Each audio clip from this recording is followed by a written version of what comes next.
Hello everyone, this is Manan Sharma, Director and Country Head of Human Resources and Admin India at Blaze, and you're listening to the CHRO Mindset podcast.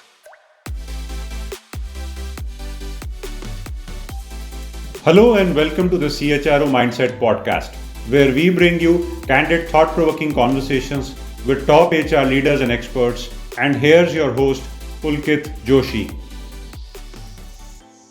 Today, we have the privilege of hosting Manan Sharma, Director and Country Head of HR and Admin India at Blaze. Manan is an accomplished HR professional with 16 years of expertise spanning the tech, financial, IT, ITES, and e-commerce industries. He has a strong background in research-based psychometric analysis and testing and actively collaborates with startup founders and investors, providing invaluable guidance on their people strategies. Manan has held significant positions with renowned companies like Amazon, Genpact, and NVIDIA Graphics. He is deeply involved in India's startup ecosystem and currently serves as the country head of HR and admin departments at the world's leading AI semiconductor edge startup. Manan is a distinguished fellow of strategic HR management from the World HR Board. He holds an MBA with specialization in HR from the Great Lakes Institute of Management, Chennai, and he has a BTech in computer science.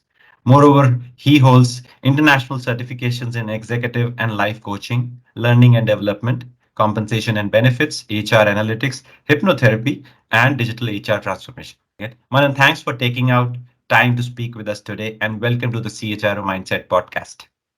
So let's get started, Manan. And this is going to be my first question. So if you could give one piece of advice to your younger self at the start of your career, what would it be and why?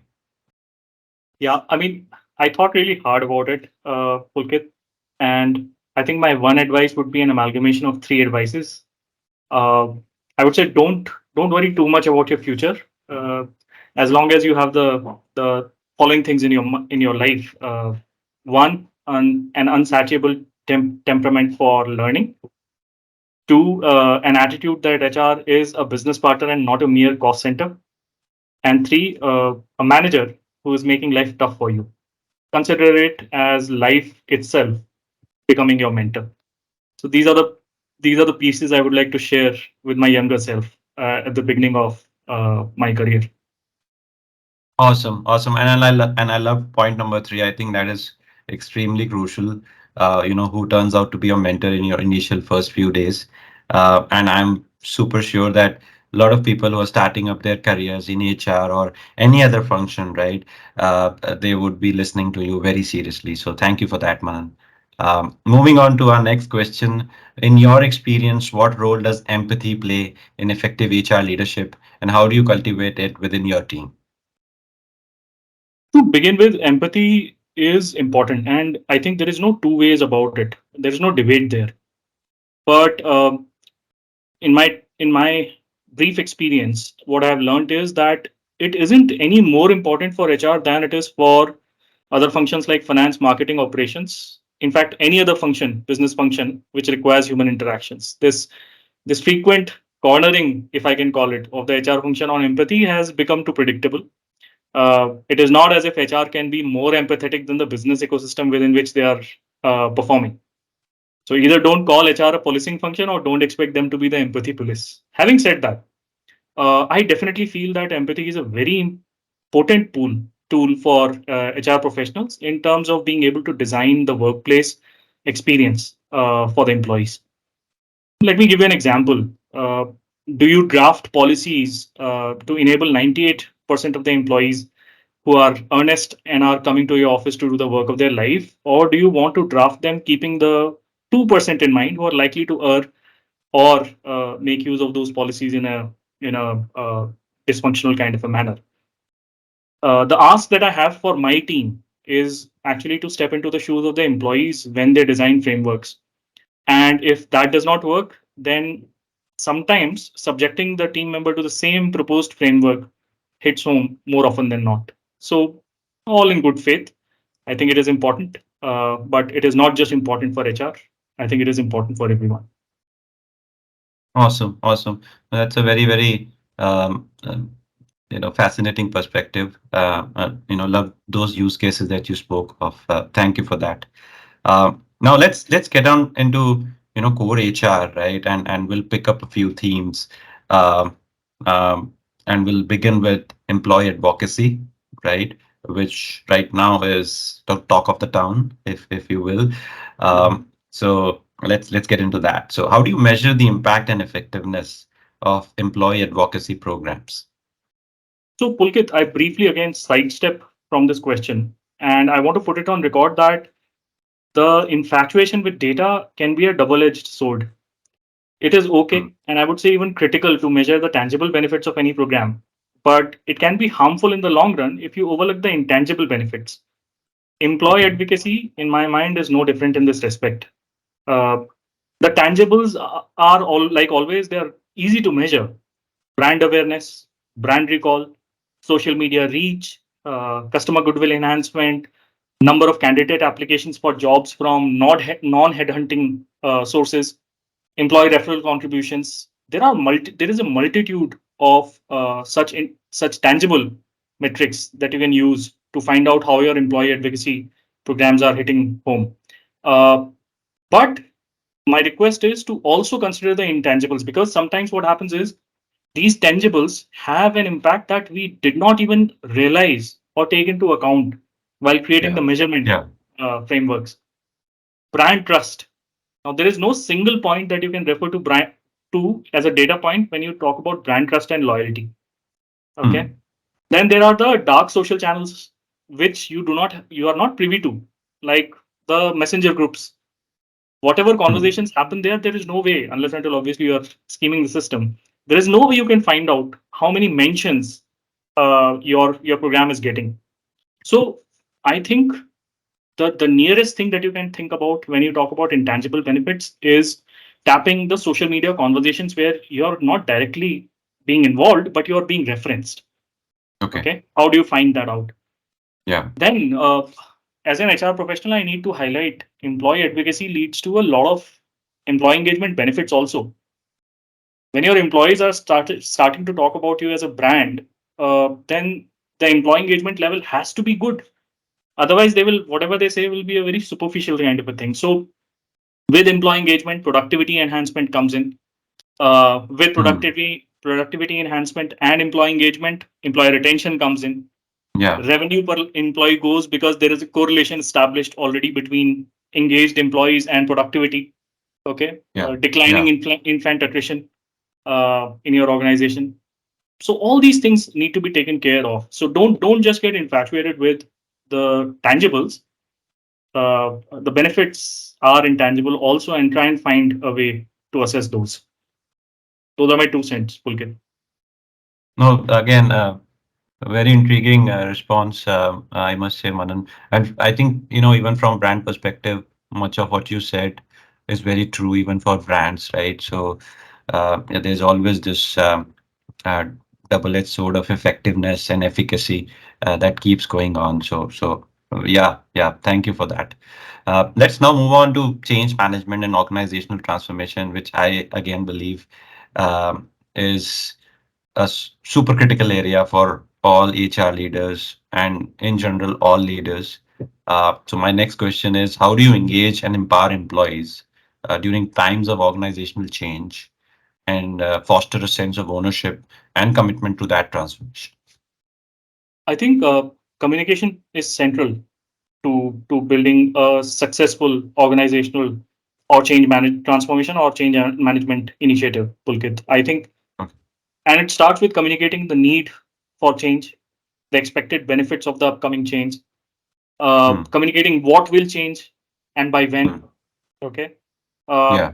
then comes the participation of the employees in the change. How much, see, if you perceive as an employee, if you perceive yourself as being at the mercy of the change event, Hmm. then your engagement with the change would be very passive. In fact, you might Yeah. also think of yourself as the victim of that change. Yeah. So I think it is important to take the employee inputs into the change agenda. That this is what is changing. What are your thoughts? Okay. And Hmm. when you start seeking thoughts, there are three clear groups which are going to emerge. One would be the active deterrents, who are actually looking at this change in a very unfriendly kind of a manner with a lot of hesitation and suspicion. There Yeah. would be that group which would be able to tap onto the business benefit and business advantage that this change is bringing. And there would be a third group, which is your passive group, right? If you are inactive about it and if you are not thoughtful enough, the, those folks who are suspicious about the change will influence the neutral folks. So you need to Yeah. take initiative, and you need to make sure that the elements in the employee group which are actually embracing the change and ready to embrace the change, they are being brought into the conversation upfront, and use True. those as your flag bearers of change, so that the neutral group can be brought over to your side. Okay, Yeah. I call them identifying the change champions. And Mm. when you communicate, make sure that you're communicating through these change champions in equal measure when you're designing posters, awareness campaigns, and all that stuff. So do use them. Uh, then comes the change implementation part. So here it is important that you recognize and reward the groups which have actually embraced the change and started delivering results on the expected lines aligned with the business Mm. agenda. Mm. So then, when you create such heroes, that's when the following increases and your change actually starts moving at a faster pace. So I think the previous question on employee advocacy, think of employee advocacy for an internal audience. That's what the entire change management piece is all about. Okay. And I think once the Yeah. change is done and dusted, it has become a part of your normal life. It is very important to build your own credibility as an organization to go back to the employees and tell them what has the change achieved for you, and be Mm. transparent about the good and the bad, so that they trust you when the next change initiative comes in. So Yeah. So again, one amazing perspective, Manan, and I can relate to it, especially that bell curve that you spoke of. Reminds me of this amazing book by Jeffrey Moore, Crossing the Chasm, and it also spoke of from a change management perspective. In the early market, you have innovators and early adopters, um, and then there is this chasm, right? And then you have the pragmatists, the conservatives, and the skeptics. So yeah, that's a very rational analogy, and I would say very much in tune with how the world works. So thank you for that. Let's move on to our next question. And this one is going to be around HR tech, something that's very close to us as an HR automation partner. Uh, so here we go. As HR technology continues to advance, what are some ethical considerations that organizations should keep in mind while using, automation and AI in their HR processes? for me, Pulkit, the topmost concern is privacy and data protection. I Okay. feel a bit alarmed with the level of data access some of these latest interviewing Yeah. platforms have Yeah. to the Yeah. employees' health and behavioral patterns. Yeah. Uh, it might be considered as an exacerbated concern because of AI, but it's not a new concern by any means. So, Mm-hmm. anyone who has tried to bring in personality traits into, say, a development center for identifying your next level of frontline managers from your individual contributors, you would know of the concerns that the participants have. And I mention it very clearly here that these concerns are the ones that are going to play out in a bigger measure as AI takes over.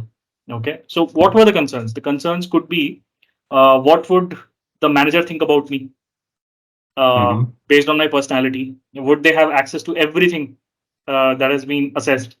Okay. Will the confidentiality of my data be maintained? Will my manager take it as the absolute truth and then impact my career progression, even if the drawn up personality outline is not a true match to my real personality? Okay. Mm-hmm. Who all will get to see it beyond my manager within the organization? So, Mm-hmm. when you bring in artificial intelligence, I think these are the typical concerns that come in. I feel that AI interventions in HR processes should draw a clear line between behavioral estimation and passing a judgment. Yeah. Okay. So Yeah. I think that's where the line needs to be drawn. As long as that line is held sacrosanct, I think it can be a beneficial addition to the overall landscape.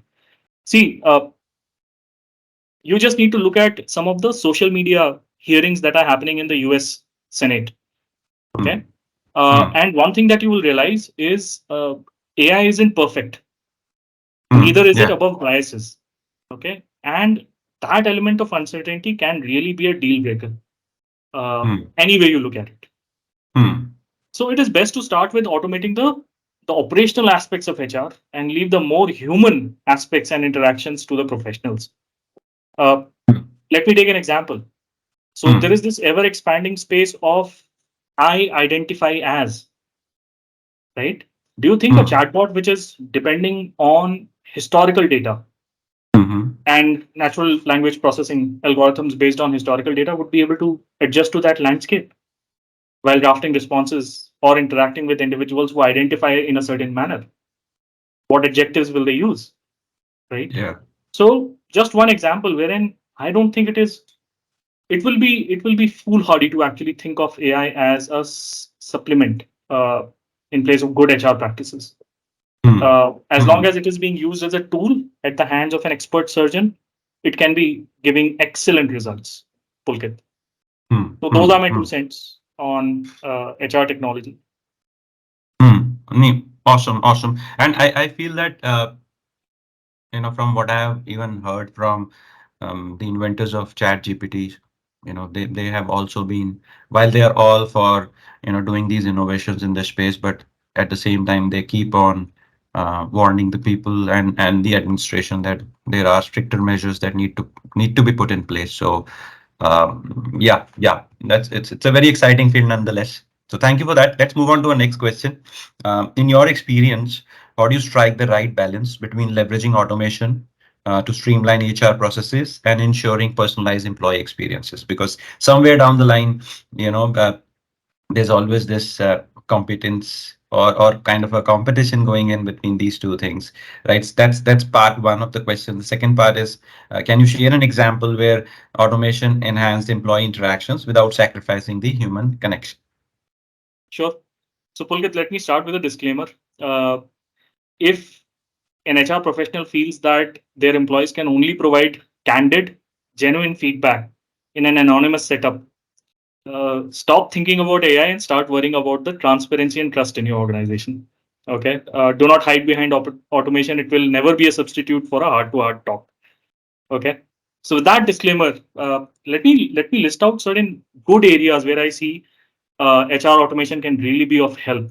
Uh, Sure. think of the career page that your website has, company website has. Okay. Think of how easy it is to apply for an open position. At the root of this entire capability is an algorithm that is able to parse any form of a resume and auto populate the careers field, the application fields which are required. Very few organizations are able to do that brilliantly. Okay. So I think that's Mm-hmm. one space wherein you should be able to do a lot of great work if you bring in automation in a good measure. Uh, Candidate analytics is the next piece. Populating candidate data once the candidate is onboarded onto your HR portal and is selected. You have made the offer and all that stuff. Automated offer letters, right?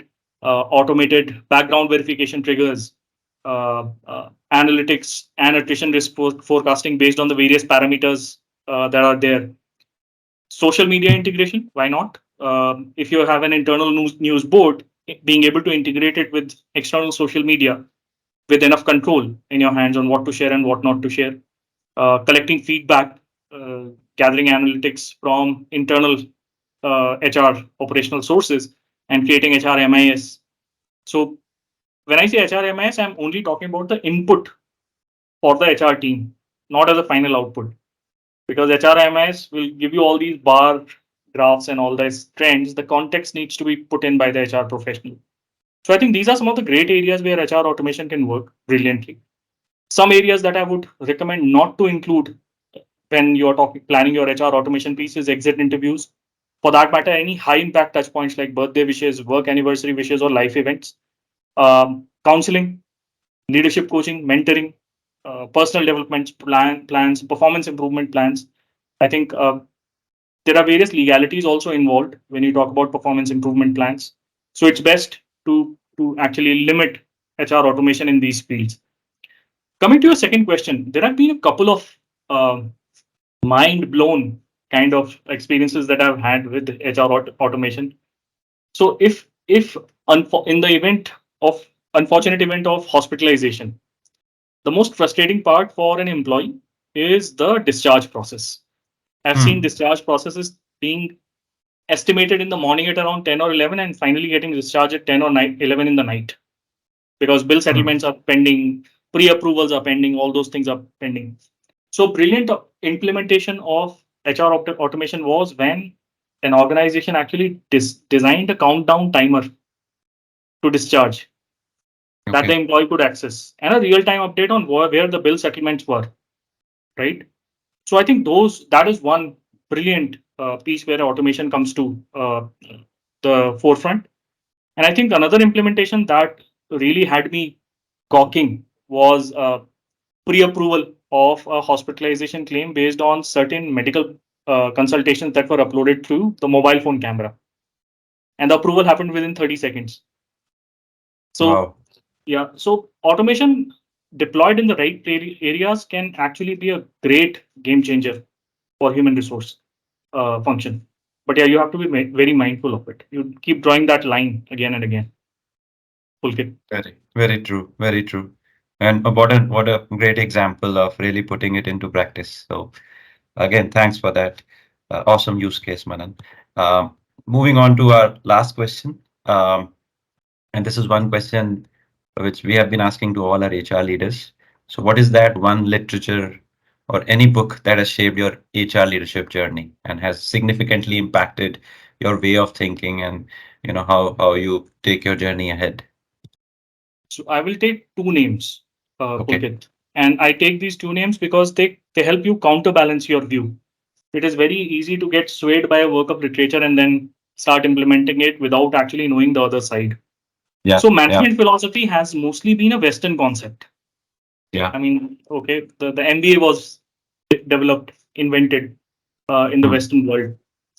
I think a game-changing book that I read was Laszlo Bock's Work Rules. Okay. He is the ex-VP of Google Human Yeah. Resources, right? Uh, really insightful, really a study in how to break the silos, a study in how to actually be an HR employee advocate, not Hmm. employee advocacy, but how to be an employee advocate. Okay. Hmm. I think that is one great example. And because it is so besotted with the Google way of things, I Hmm. thought I would name the other aspect that the other book piece of literature that would counterbalance this view. Okay. And that is Business Sutras by Devdutt Patnaik, Yeah. right? Uh, so there is the Indian way of doing things. There's this jazzy Western way of doing things. Yeah. Try and find a middle path between these two because Yeah. there are certain beautiful allegories drawn in the Devdutt book, wherein he talks about business being a yagna, right? Uh-huh. An offering. Uh-huh. Okay. And what are the things that go in? What are the things that come out of that process? I think it's a fairly enlightening deal. But yeah, these two books have basically helped me create a philosophy, my own personal path, and just don't go by the books. I mean, read them, see what they're doing, but over a period of time, work about and try and see how you can amalgamate these in your offering. We are working in India. Uh, we cannot blindly follow whatever is happening out there. Yeah, Pulkit. Awesome. Awesome.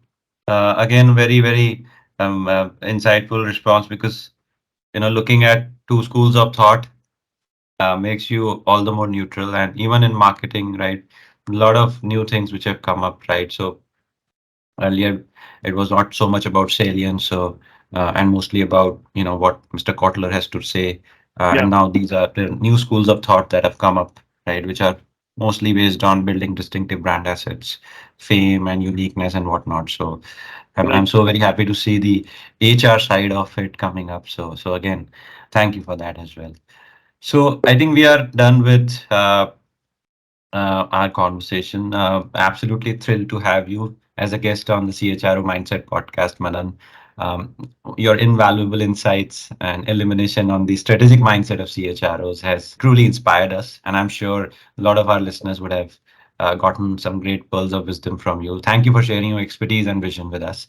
And most importantly, the thing that I loved the most was the practicality of your perspectives. I think that really stood out. So thank you for that. been a pleasure being here. I wish all the success to the CHRO Mindset. Uh, I personally look forward to becoming an audience. Yeah. Thank you so much. Thank you, Manan. To all our listeners, as we bring this episode of the CHRO Mindset podcast to a close, we want to express our heartfelt gratitude to you. Thank you for tuning in and embarking on this journey with us as we uncover the secrets behind shaping modern workplaces. Your support means the world to us, and we eagerly look forward to presenting more captivating stories with renowned HR leaders in the future. Until our next exciting episode of the CHRO Mindset podcast, take care and stay connected. Thanks for listening to the CHRO Mindset podcast. Don't forget to hit subscribe and leave us a review. Join us next week for another insightful conversation with a top HR leader. And if you have any questions or feedback, reach out to us on social media or via email. Thanks again for tuning in. See you next week.